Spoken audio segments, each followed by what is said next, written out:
Vamos a estar con eso y por supuesto con lo que sucedió ayer con aquellos ciudadanos argentinos que finalmente fueron liberados. Pero vamos a centrarnos en la historia de Emily. Mírenla bien, mírenla a los ojos. Emily Hunt, 9 años.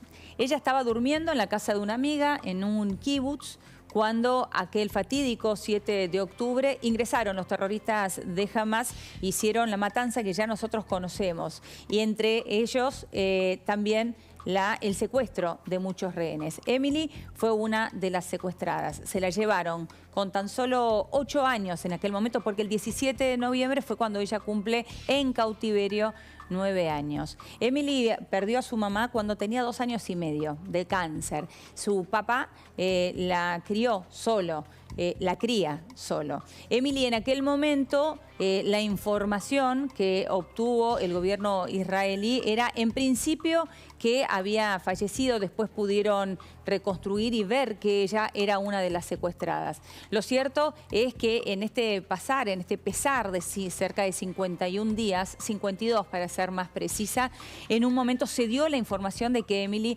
había muerto. Después se cotejó el ADN con esos restos que encontraron. Es un trabajo realmente arduo y súper difícil que tiene que hacer el gobierno israelí. Se dieron cuenta que no, que ese ADN no correspondía a Emily. Y entre los liberados del día sábado se vio la liberación finalmente de esta chiquita, insisto, de solamente 9 años. Su papá, Thomas Hunt, bueno, entre lágrimas recibió la noticia, porque antes había recibido la peor noticia que puede recibir cualquier ser humano, sobre todo un padre o una madre, que era la posible muerte de su hija. Esto finalmente no sucedió y Emily, gracias a Dios, ha sido liberada el sábado pasado. ¿Por qué contamos específicamente la historia de Emily? Porque la política local se metió en el medio. Estamos hablando de Vanina Biasi. Ustedes la recordarán, ella llegó el día del segundo debate presidencial, el primero que se dio aquí en la UBA, con una bandera de Palestina. De alguna manera no, provocando directamente en aquel día en donde estaba el mundo totalmente conmocionado porque esto acababa de suceder. Lo cierto es que esta mujer, que se presentó por el Frente de Izquierda como candidata a jefa de gobierno en la ciudad de Buenos Aires, después de conocer la historia de Emily, en vez de alegrarse como hizo el mundo entero, posteó lo siguiente. Fíjense, tenemos el posteo de Vanina Biasi, fíjense lo que dijo. Miles sufriendo porque Emily había sido asesinada y finalmente todo era una construcción de la narrativa sionista a la que poco le importa la vida de la gente y su sufrimiento. Y aquí pone la historia de Emily y el momento en el que su propio papá cuenta a los medios que le habían informado que su hija había muerto, cosa que finalmente no había sucedido. Bueno, a raíz de esto, todo tipo de respuestas que quedan cortas, ¿no?, para responder a Vanina Biasi cuando está jugando con el dolor, con el sufrimiento, con el trauma de una niñita de solamente 9 años, como es el caso de Emily. Esa misma izquierda, que hoy estaba en plena 9 de julio entorpeciendo la vida de la gente cuando se habían guardado. ¿Por qué? Porque estábamos en pleno proceso electoral y que de alguna manera siempre, pero siempre termina siendo funcional. Lo cierto es que queremos centrarnos en realidad en la liberación de los rehenes y en lo que está sucediendo a esta hora. En este momento está sucediendo esto en vivo, ayer te lo mostrábamos también. Y estas son imágenes de ayer. Y esta es una de las imágenes que más sorprendió en el día de ayer, porque en ese momento fue cuando entre los liberados tuvimos la noticia de que 6 eran argentinos. Karina Engelbert, cordobesa, y sus hijas de 18 y 11 años, Mica y Yuval, 18 y 11 años. Y la veíamos en una silla de ruedas, con vendaje en sus pies. Bueno, la gran pregunta es, ¿qué pasó en ese cautiverio? ¿Qué pasó durante todos estos días? Vamos a hablar con Constanza Servini. Ella es familiar de estos rehenes liberados en el día de ayer y nos atiende amablemente. Constanza, ¿cómo estás? Buenas tardes. Hola, ¿cómo estás? Muy buenas tardes. Bien, muchas gracias, Constanza. ¿Cuántos años tenés, Constanza? 23 años. 23 años, sos muy joven.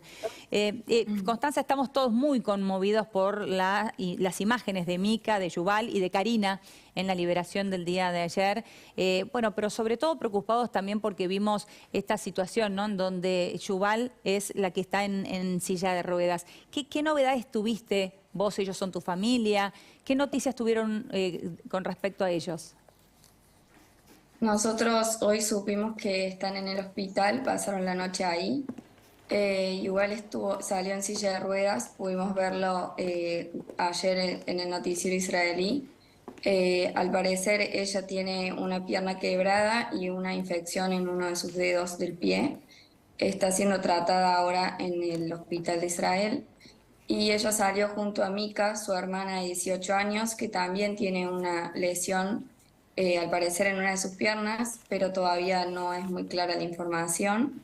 Y por otro lado, su mamá Karina, que también fue liberada, ella fue paciente oncológica, así que en este momento se están haciendo todos los estudios para saber cuál es su estado de salud ahora y cómo debería seguir sus días después de haber pasado casi 2 meses sin tener ningún tipo de medicación.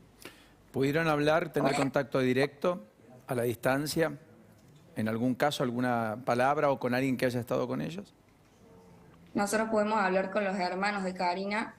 Ellos nos contaron que se reencontraron ayer en el hospital, pero aún no tuvimos contacto con Karina. Están esperando que pasen un poco los días, las horas para no llenarlas de preguntas. Van contando de a poco como pueden, pero sabemos que dentro de todo están bien y esperamos que puedan tener la fortaleza para seguir adelante.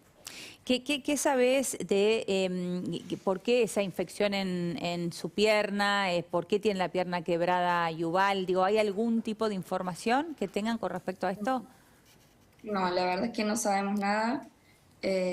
Estamos seguros de que bien tratados no estuvieron.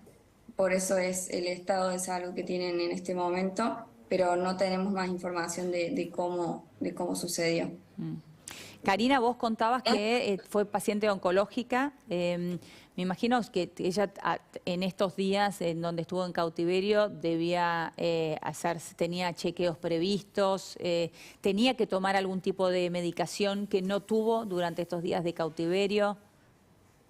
Mira, la verdad es que no sabría decirte en detalle, pero estoy segura de que al haber superado un cáncer, seguramente un chequeo médico se tenía que hacer y no lo debe haber tenido.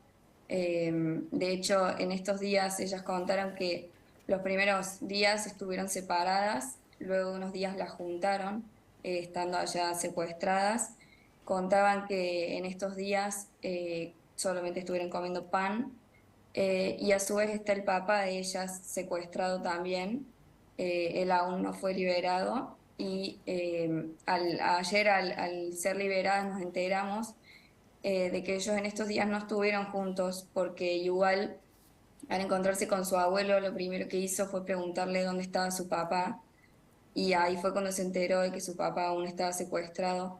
Eh, esto nos hace darnos cuenta de que no estuvieron juntos y que no sabían nada de lo que estaba Con lo pasando. cual los separaron, eso querés decir. Exactamente. Probablemente esté en otro lugar, inclusive, en otro La verdad es que no refugio. sabemos nada. Sí, no sabemos absolutamente nada de qué está pasando con Ronen. Y el caso de Karina, Mica y Yuval, ellas, ¿sabés si estuvieron juntas todo el tiempo? ¿Si en algún momento también estuvieron separadas? Sí, ellas ayer contaron que los primeros días estuvieron separadas, luego las juntaron, según dicen, al haber estado una de las nenas heridas, la juntaron con su mamá, pero bueno, seguramente que el estado de los cuidados que tenían no eran buenos, así que sí, estuvieron separadas gran parte del tiempo. ¿Estuvieron en los famosos túneles? No tengo mucha más Ok, información que esa, de verdad. muy Eso bien. creemos, pero es un poco lo único que nos contaron.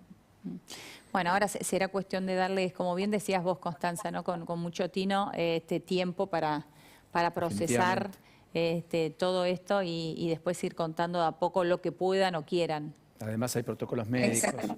las 48 horas de análisis, de observación, que se mantienen internados por cualquier eventualidad, cualquier reacción. Habrá un gabinete, suponemos, psicológico trabajando también. No será nada fácil, más el servicio secreto buscando israelí, el de inteligencia, quiero decir, información para tratar de hallar a los culpables, más allá de que por ahora se continúa con este impasse, hay un cese al fuego, pero en principio concluye mañana mismo, si es que no se vuelve a prolongar y si es que esta dinámica no se prolonga en el tiempo. Constanza, ha sido enormemente generosa para con nosotros y valoramos mucho el ratito que nos has dedicado en medio del dolor que produce a la distancia, supongo para vos también, primero y fundamentalmente para vos y los familiares. Muchas gracias, la verdad. Espero que esto se termine rápido, que estas 180 personas que todavía están secuestradas puedan ser liberadas. Es muy importante saber que en esta especie de negociación los rehenes son liberados, cada rehén es liberado a cambio de 3 terroristas que están presos en Israel debido a haber cometido un ataque terrorista o un intento de ataque terrorista. Así que espero que todas esas personas puedan volver a tener la vida que se merecen. Que así sea. Gracias, Constanza. Muchísimas gracias por este tiempo. Gracias a ustedes. Beso grande. Un beso grande para vos. Dramático, siempre Sí, es dramático. sí, súper doloroso. Todo esto y en este momento se está realizando la liberación de otros 10 rehenes israelíes. Además, si no me equivoco, son también 7 rehenes tailandeses. Adicionales a los 10 rehenes israelíes. Fruto del acuerdo de Tailandia con Irán. Con Irán. Y siempre los mencionamos por separado, porque mucha gente pregunta por qué lo hacemos, y tiene que ver con esto, ¿no? En primer lugar, no rige este intercambio de rehenes. Un rehén por 3 terroristas palestinos que están en manos de Israel. En ese caso no existe ese intercambio, sino es directamente la liberación de rehenes tailandeses por un acuerdo o un pedido de Irán a Hamas. Bueno, mientras tanto falleció Gabriel